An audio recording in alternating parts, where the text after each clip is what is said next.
It never happens at a good time. The pipe bursts at midnight. The heater quits on the coldest night. Suddenly, you're overwhelmed. That's when HomeServe is here. For $4.99 a month, you're never alone. Just call their 24/7 hotline and a local pro is on the way. Trusted by millions, HomeServe delivers peace of mind when you need it most. For plans starting at just $4.99 a month, go to HomeServe.com. That's HomeServe.com. Not available everywhere. Most plans range between $4.99 to $11.99 a month your first year. Terms apply on covered repairs.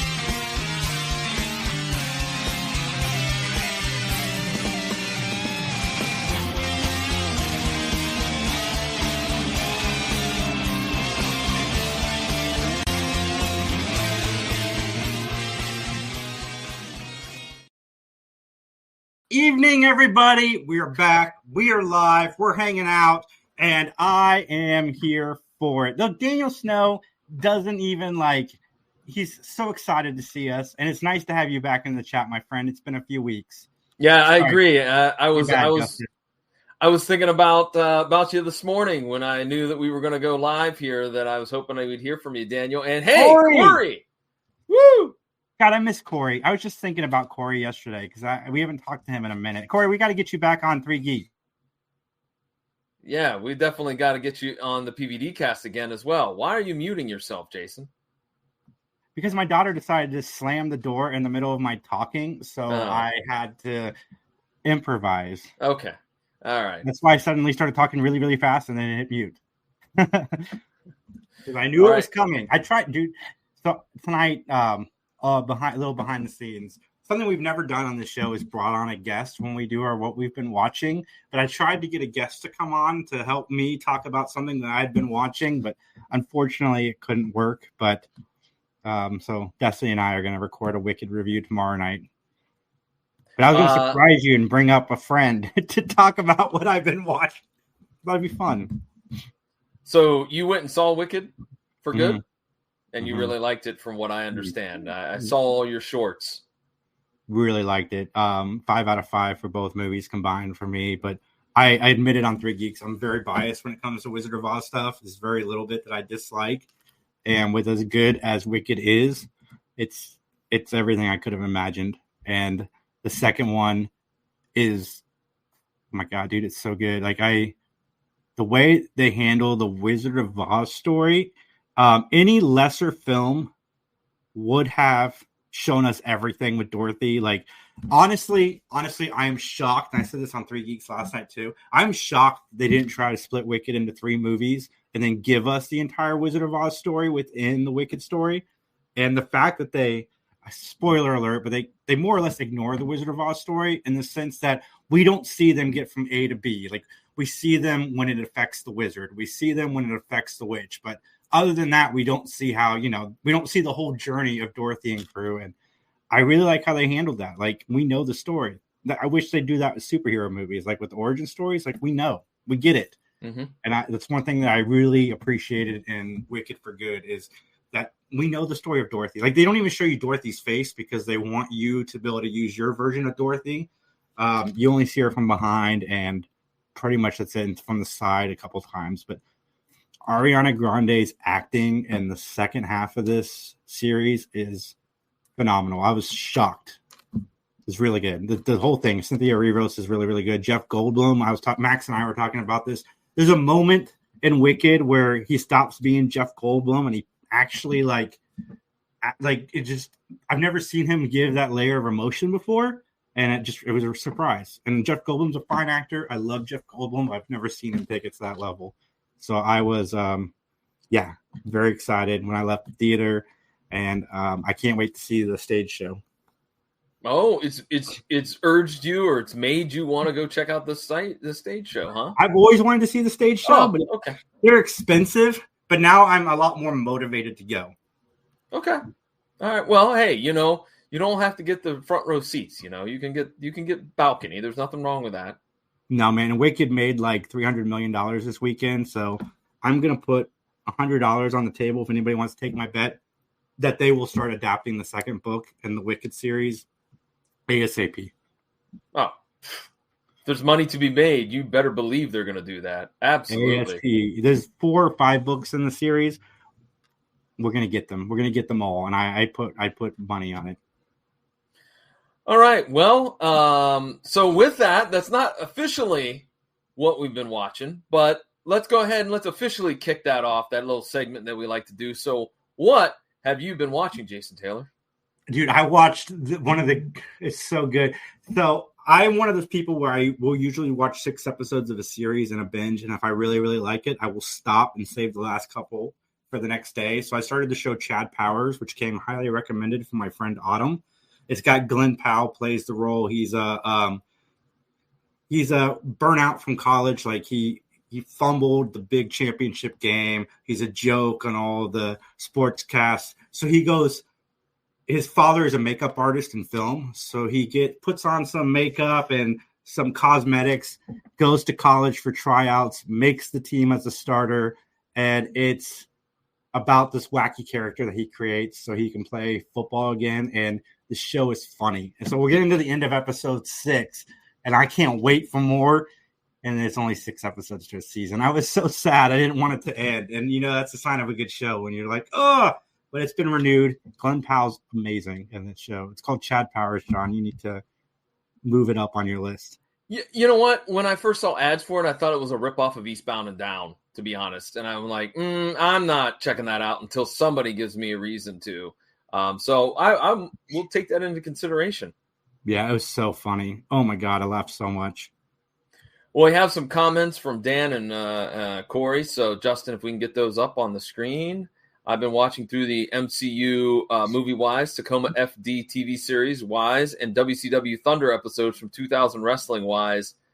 No, I'm not a sadomasochist, LOL. Well, Daniel, I'm going to say that I don't know about that. That watching WCW Thunder, man, you have to wade through a bunch of crap to get to anything that's good.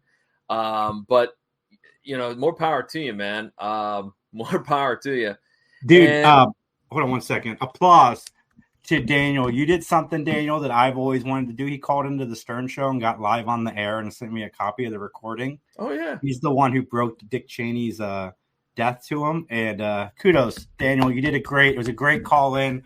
Like, fantastic, man. I'm so jealous.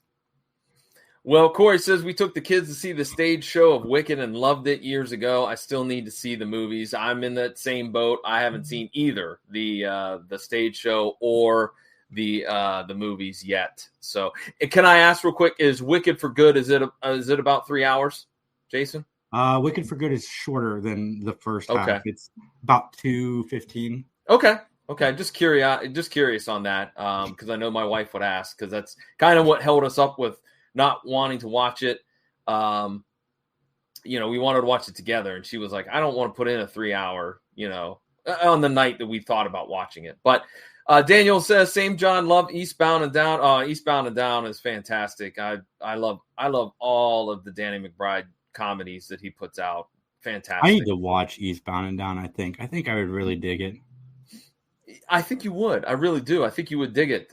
Have you watched the Righteous Gemstones? No, but you know as well as I do, especially since I am trying to stay as current as possible for the show Jamie and I do. It's really hard to go backwards. Yeah. It is like next to impossible. And I watched another show called The Devil in Me with Matthew Rhys and Claire Danes. And if those two are not nominated for Emmys, I will be shocked. Okay. Highly recommend on Netflix.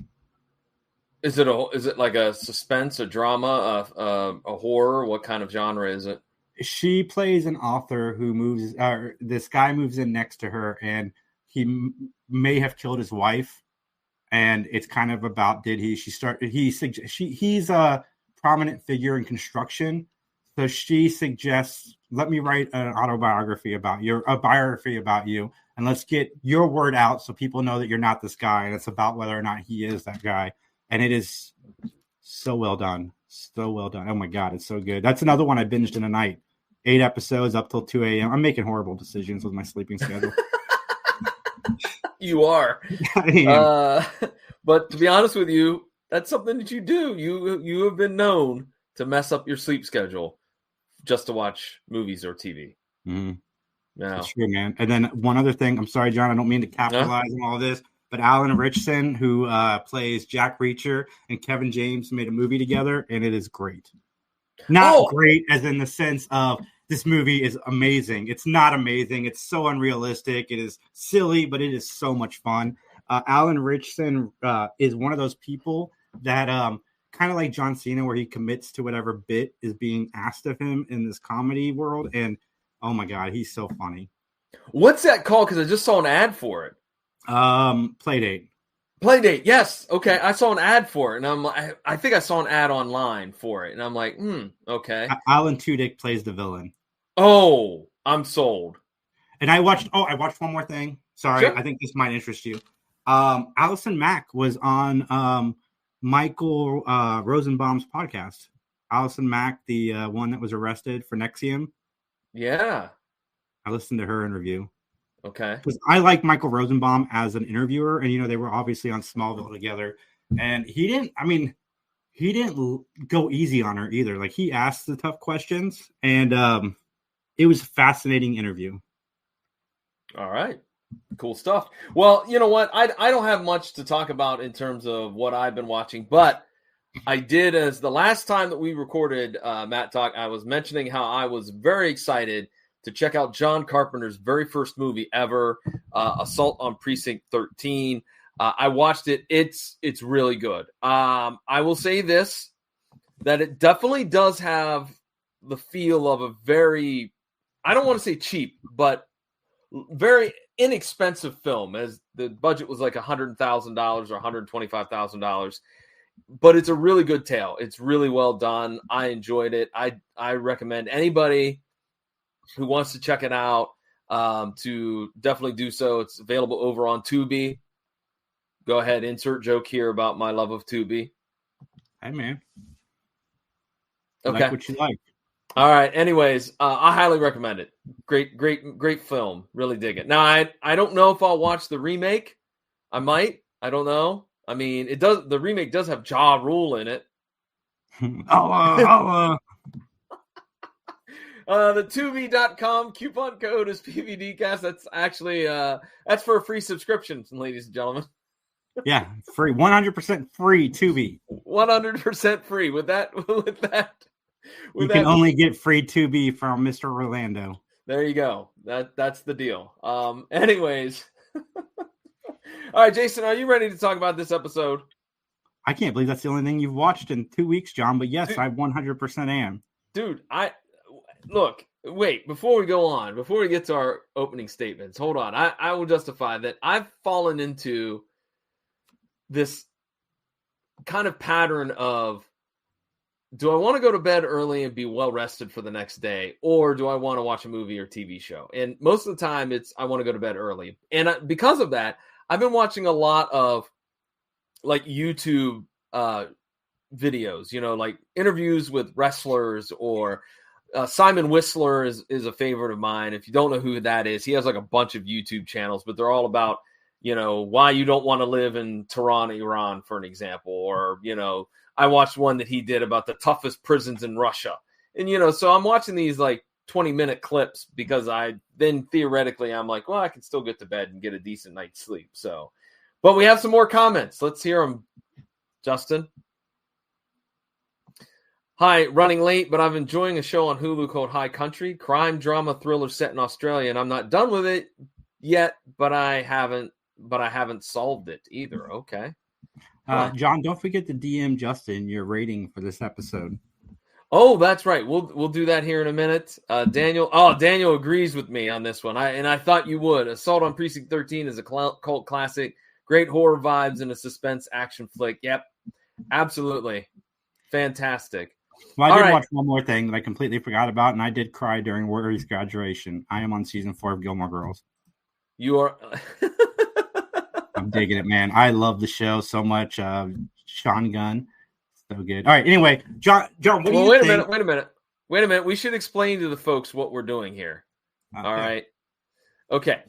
So what we decided to do the last couple of times that we've recorded is for yours truly and Jason to really prematurely give our total score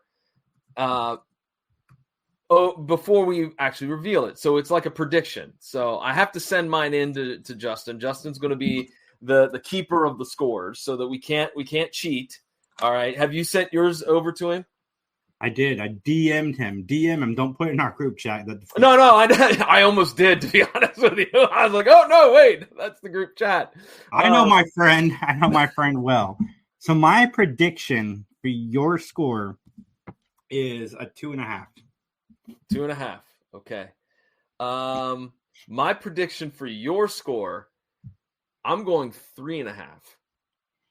Dun, dun, dun. All right. Well, let's go ahead, ladies and gentlemen. Let's get on into our opening statement. The episode is called The Mark, and the original air date is February 4th, 1993. And do we have a guest star that we do have to talk about? And to be honest with you, I'm a little bit shocked at his resume. Of course, I'm talking about Randy Travis, who will be playing the role of Billy Wheeler.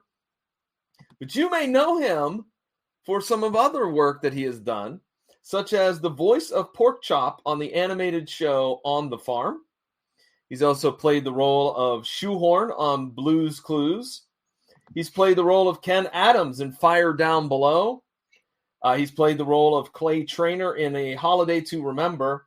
And then he has a bunch of as himself credits as well. I got to be honest with you.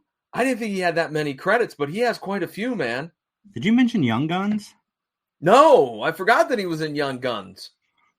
Yeah, and The Rainmaker? I'm not familiar with Rainmaker. Can I be honest with you? That's why I didn't put it down. Rainmaker is a John Grisham movie that recently got turned into a TV show. Both are good. Okay. So we have him there not only as an actor, but as a singer, as we'll find out here. As many and one of the most obnoxious guest stars in Matlock history. Really? Oh my God, he's so annoying. Okay. He's so dumb. You don't. Oh, we'll get to it. You don't tell somebody you just started dating that you won the lottery. How stupid can you be? Or if you won the lottery, be like, she doesn't want me for my money. Of course she does.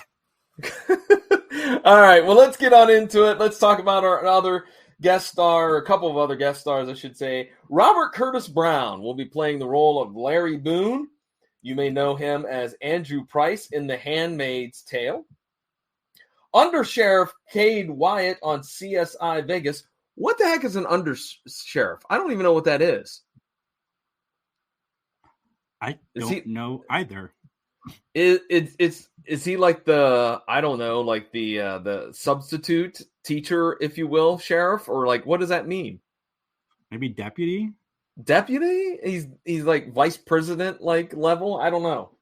Yeah. But he also played Todd in Trading Places, Paul Montgomery on Station 19, William White on Dear White People, Mike Holman on Barry, General Brown in Men Who Stare at Goats, and a whole host of other credits to his name. Which, Jason, have you ever seen The Men That Stare at Goats? I have not. Okay, I saw it. I wish I didn't see it because it's weird. Very weird. Okay, so I'm going to tell a story. It's going to get a little on the line of what we usually do on MatTalk, but he was also in Mr. Bean. And when I was in high school, me and my friends wanted to watch an adult video. And we looked everywhere, and we could not find one. And then we finally was like, let's watch Mr. Bean. We put Mr. Bean in, and it was an adult video. Wait a minute. Wait. You wanted to find an adult video. Mm-hmm. In high school, we were dumb kids. Okay. And you found it, and we didn't find one. We just decided to watch Mr. Bean. We put Mr. Bean and somebody had switched the tape. And we got our adult video anyway, which was, yeah. Where was this at? Where did you get the adult film from? It was in my friend Tam's basement. Oh, okay. So it wasn't like you rented it from like a rental place. No, I don't think so. Okay. All right. Okay. Comment from Dan popping up here. Randy Travis was also in Black Dog with Yes, that's right. He was. I was actually 1 year from hatching when the episode first aired. Well, there's something else too, real quick, I'll get to in a minute that's interesting in terms of the timeline of this episode. Dude, so sorry, I got another story that's on the line. I apologize for our fans right now, but it's there. So on TikTok, I saw somebody put that their safe word was meatloaf because they will do anything for love, but they won't do that. I thought it was funny. Sorry. It's all right. That's a good one. It's a good one. Right, let's talk about our last guest star, Michael Harding as Don. You may know him from his role as Dean Woods in Roofman, Poe in Halt and Catch Fire, Governor Parsons on The House of Cards, Carl Barkley in Nashville, Gil Everett in Sleepy Hollow, Dr. Anada on The Young and the Restless, E.V. Benjamin in Secretariat, General Baker in Army Wives, Marshal Bill Nichols in Justified, and a handful of other credits to his name. Real quickly, did you watch House of Cards? I did watch House of Cards. I loved House of Cards. I did not watch the final season when it was just her, which I should have. I didn't watch. I mean, there's no other reason not to watch it other than I didn't. I just don't dig it. I watched a couple of episodes and it just made me like even more apathetic towards our government. Like I was like, I don't care about this. I couldn't because I'm like people would talk about it like at work and be like, oh, can you believe? And I'm like, yeah, I believe that they would do that to somebody, that they would openly encourage somebody to commit suicide. Yeah, I believe that that's how it works in Washington, D.C. Yep. Mm-hmm. Not shocked at all. Yeah, anyways, that was an intense show. I get it. Yeah. So here's the interesting fact I found. Speaking of the lottery, the Georgia lottery didn't start until the episode actually aired. So in June of '93 is when the Georgia lottery first became a thing. And this episode theoretically happens in February of 1993. So I was taken back by that because I thought like lotteries were established like way back in the early 80s, I thought. I didn't think it was like 1993. Georgia's behind the time. I mean, you don't have traffic. There's not a lot of people there. Maybe they didn't need a lottery yet. You watch MatTalk. You've seen the streets. They're empty. Yeah. Oh, I got you. That's why I kind of chuckled a little bit. So, anyways, all right. With that being said, then Jason, you did it again, man. What? You're gonna get a letter from our fan, which you guys can email us at benmattalk@gmail.com. Nina Rapetta was also a guest star in this episode. She was recently in The Black Phone as Sally's mother. She was in the SpongeBob SquarePants movie, Sponge Out of Water, which I slept through when I saw it in theaters with my kids. 88 episodes of Dawson's Creek as Bessie Potter. And then she's been in 4 episodes of MatTalk. Oh, which ones? She was in, hold on, I'm pulling it up. Season 7's The Mark, and then she will be back in seasons 8 and 9.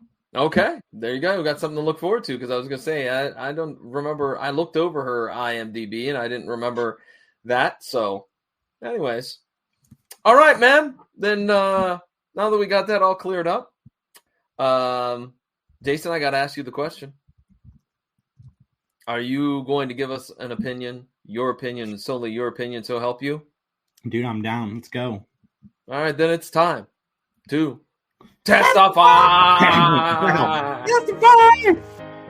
Sorry, Liz's baby. We didn't mean to scare you by screaming into the microphone. All right, The Mark. We have an opening scene where it's downtown Atlanta, and Randy Travis is walking down the street. Oh, I'm going to do this all episode. I'm going to try to refrain from using his actual name, but if I slip, I'm sorry. I wrote everything down as Randy. I don't know why I did that, but anyways. Billy's not a hard name to remember. You love the name Billy. I know. Doesn't he play Billy in this? He's Billy, right? He's Billy. He's Billy.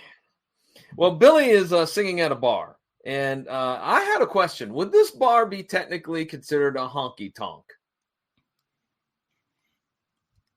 Jason, any ideas? I was going to say something, but I mean, what constitutes a honky tonk? Dude, I have no idea. A bunch of white people in the mall bar. I don't know. Okay.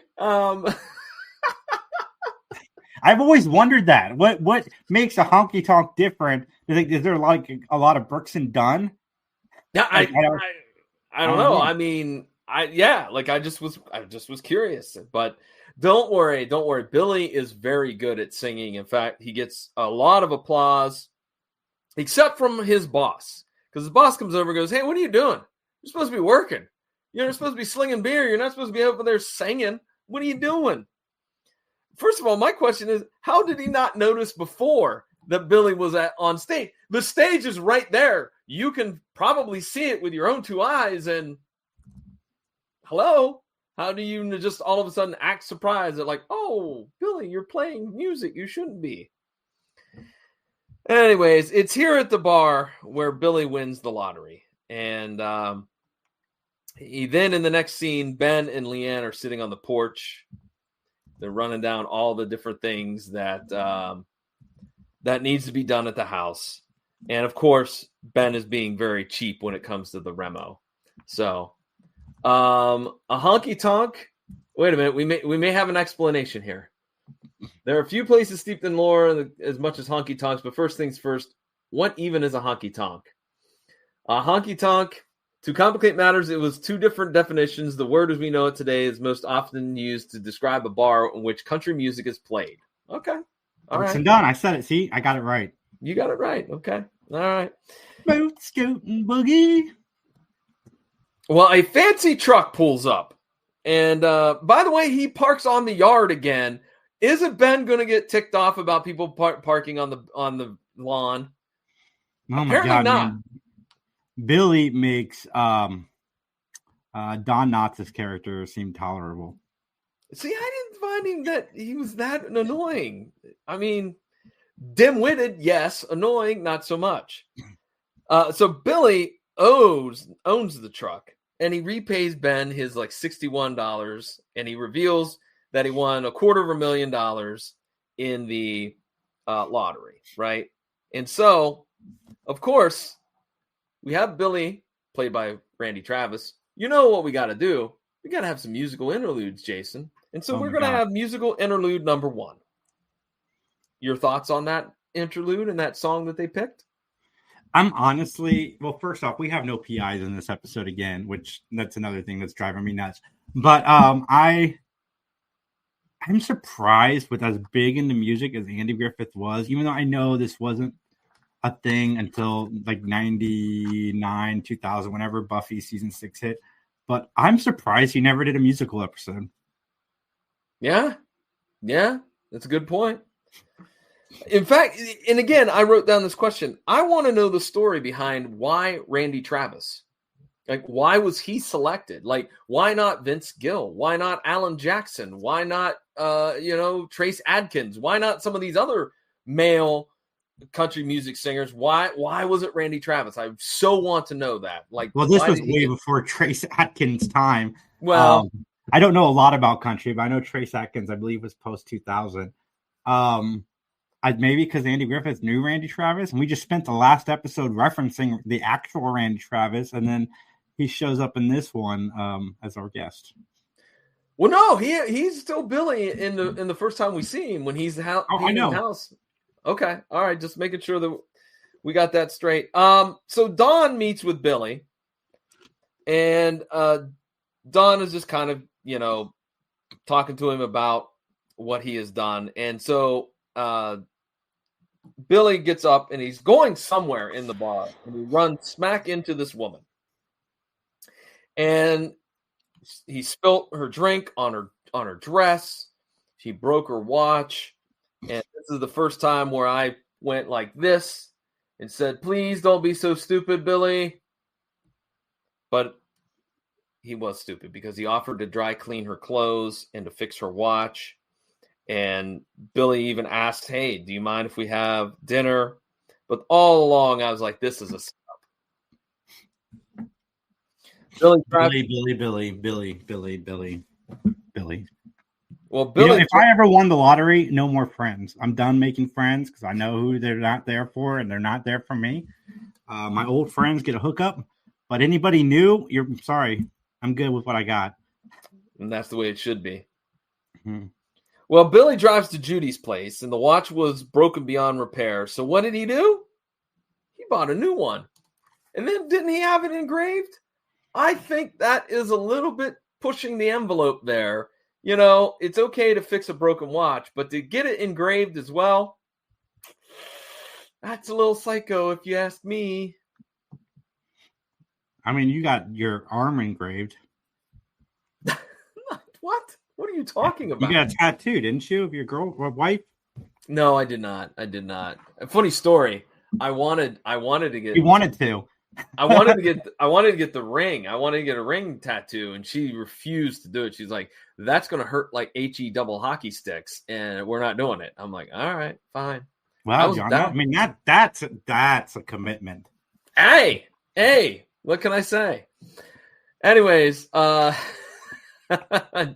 Justin with the face tattoo joke. Justin said, "Get her face tattooed on your face, like Mike Tyson." You should, dude. That's brilliant. See, Justin is like a sneak attacker.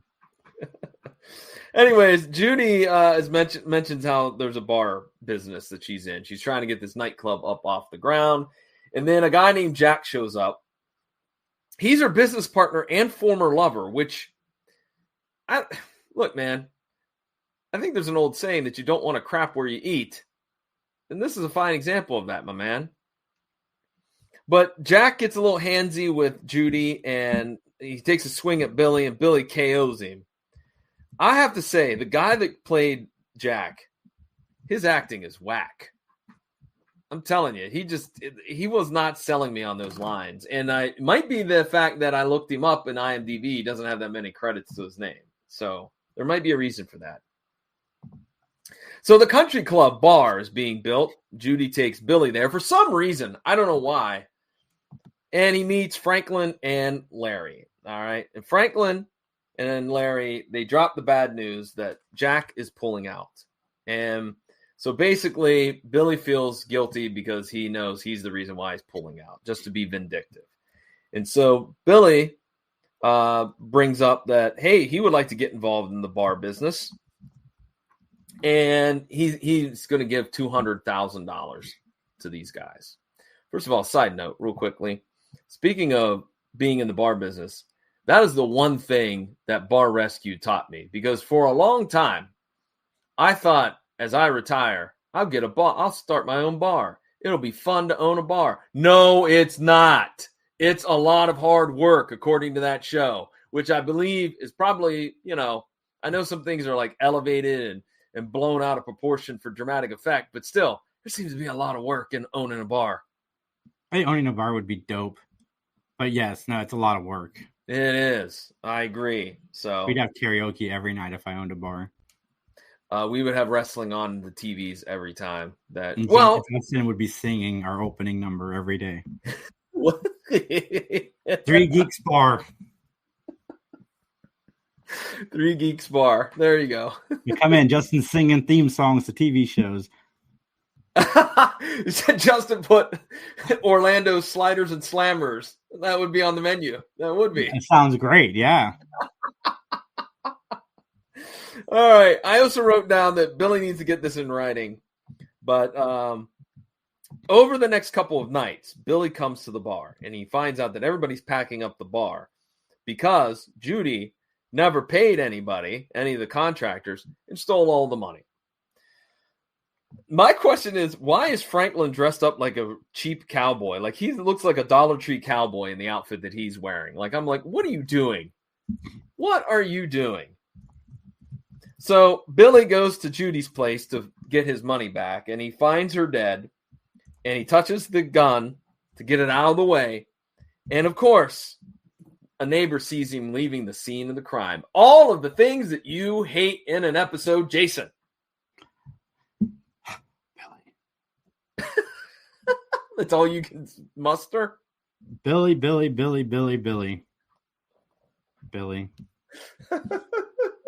Oh, Billy. Anyways, well, the cops nab Billy before he gets too far from the house, and they find some blood on his shirt. So Billy's in jail. Ben visits him, and Ben says, "Hey, Judy's got a long rap sheet, all right, and she's kind of, shady as all get out." And Ben runs down what the cops have on him, which is, of course, the blood on the shirt, leaving the scene, etc., etc. So Ben, Leanne, and Billy go to Judy's place. And there's a gym shirt, and maybe that might be a clue. We're not sure, but there's like laundry sitting out, and they were like, I wonder who wears this. So Leanne interviews Judy's partners, and they know nothing. And Larry tries to fight Billy over Larry's money because Billy shows up for some reason. We don't know why. And so the only way that this fight could be broken up is if Leanne hits people with a broom, which kind of made me chuckle that she's got the spine, so to speak, to grab a broom and start whooping rear end right then and there in the bar. I want to see her whoop some tail end too when she has her moment with old Ace Calhoun too. But I digress. Leanne and Billy, they confront Jack. Jack has an alibi. He was at the movies with a date. But yet, when Leanne drops Billy off at his apartment, she notices that there's sap that was stuck to the front of her car, which, by the way, that's a pet peeve of mine. I hate it. I dislike that so much because it's a pain in the neck to get off and whatnot. So Billy goes into his apartment and it's ransacked. And add insult to injury, they broke his guitar. Oh no, Billy. Oh no. By the way, I threw this in here because of Billy's wardrobe, because you know me, I'm the wardrobe Nazi, so to speak, on this podcast. There's a lot of Canadian tuxedos in this episode. And if you don't know what that is, Google it. Anyways, you know what you don't know what it is? No. Oh, okay. You let me know when you Google Canadian tuxedo, what you get. That must be an elderly man's saying. I'm getting a picture. I'm going to pull up a photo for our listeners, and I apologize for our audio-only listeners. There you go. While you do that, I'm going to finish this note real quick that Billy goes to Larry's place and finds him, and yet again, they tussle because Larry wants his money back, et cetera, and he thinks Billy has it. Do you have your Canadian tuxedo ready to go, sir? You're so impatient, John. Yes, I do have my Canadian tuxedo. Man, they just got a good fashion. Look at that.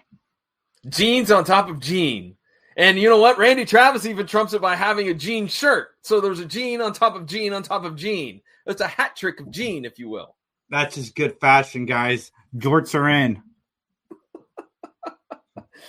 All right, we cut to a scene at police headquarters where Ben bails out Billy.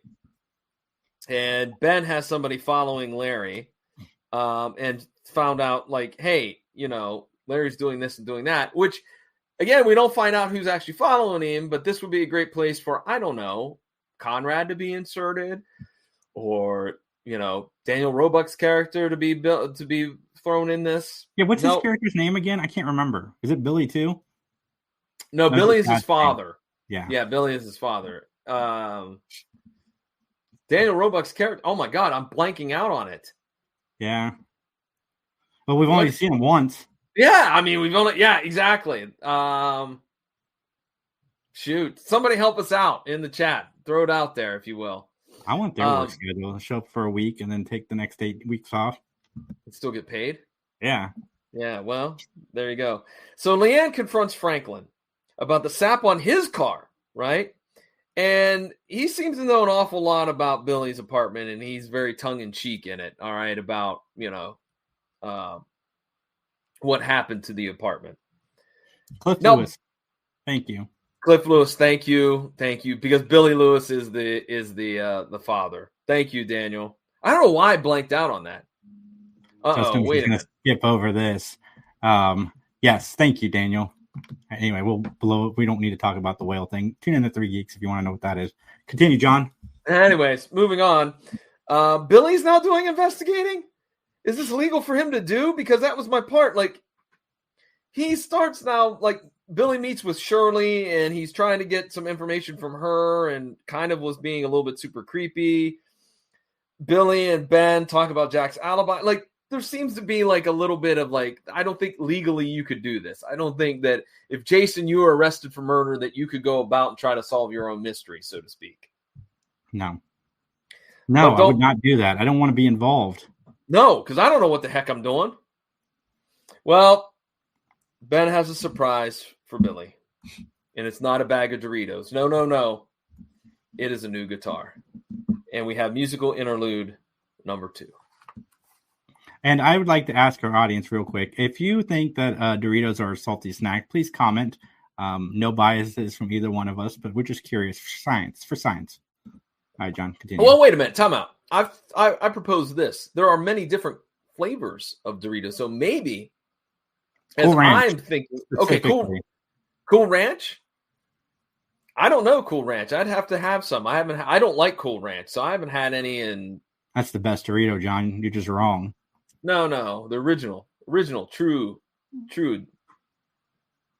Cool Ranch in specific. Justin, I said not biased. Well, anyways, we can argue about this off air, but anyways, Leanne and Billy, they follow Jack, and what they find out is that Jack stops at Larry's place, and then the cops swoop in from nowhere and they arrest Jack and Franklin. Here is what I really enjoyed. Jack and Franklin had Larry as the mark. I don't know about you, but I thought Larry was in on it. I thought the mark was going to be somebody else. And so for that little switcheroo, I thought was pretty good. But the problem is, even with arresting Jack and Franklin, they have an alibi and they don't have the money.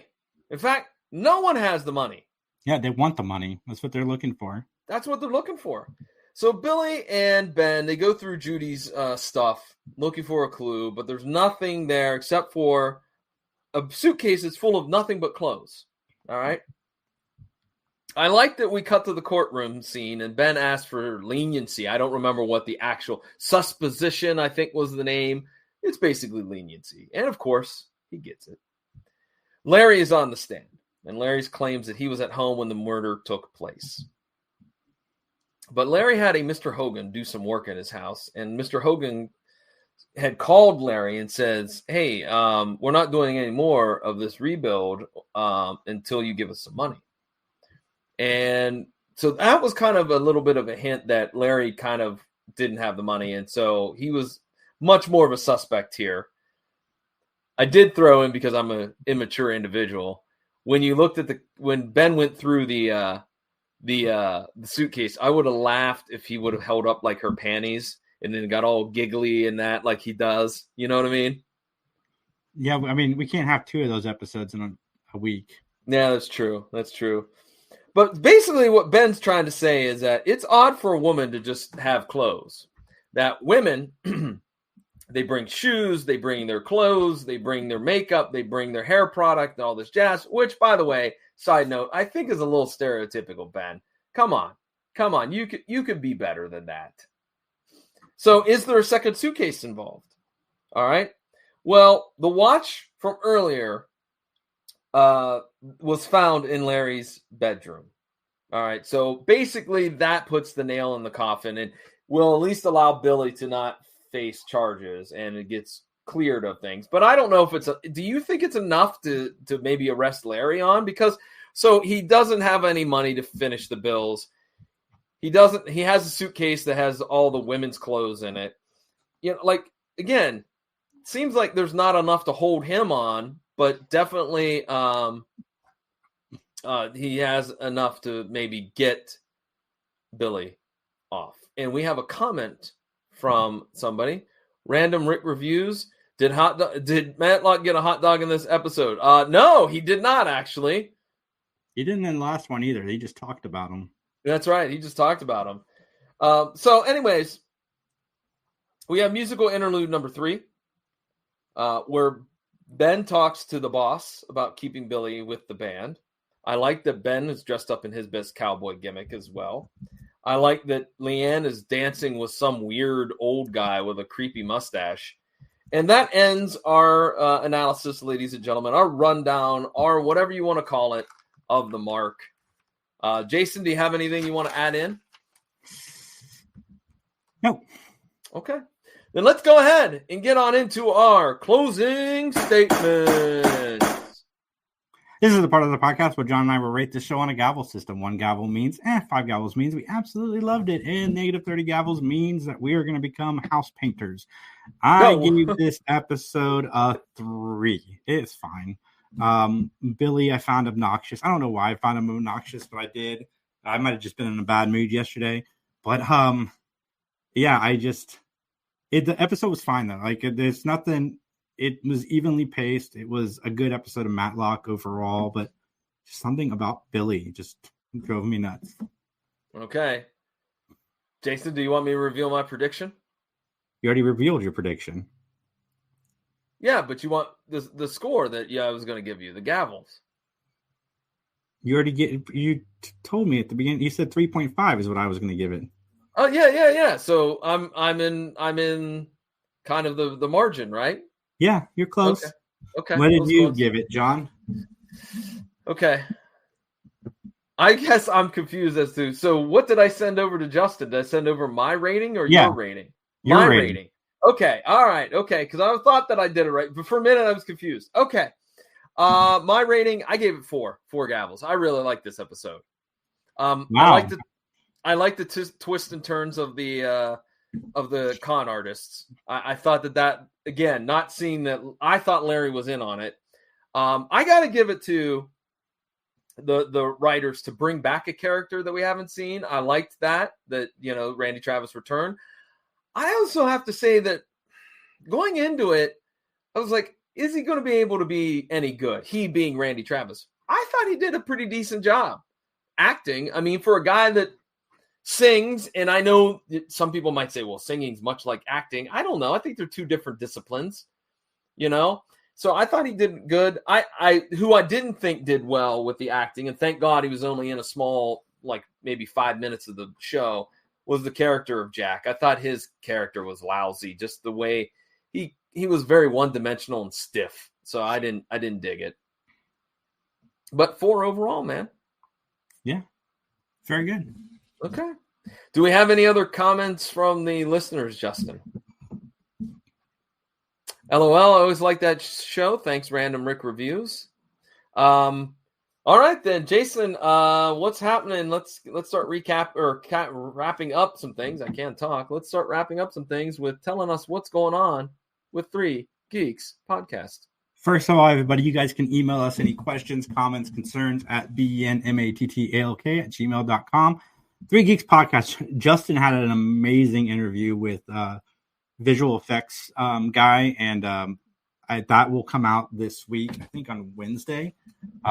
So super excited about that. And then we're live Saturdays at 7 p.m. And it's very important that everybody lets me know if Doritos are a salty snack. Again, it's for science. So you guys can get at me at 3GeeksJ, tag Justin, which is Karch Behind the Lens on Instagram, and let him know as well what your answer is.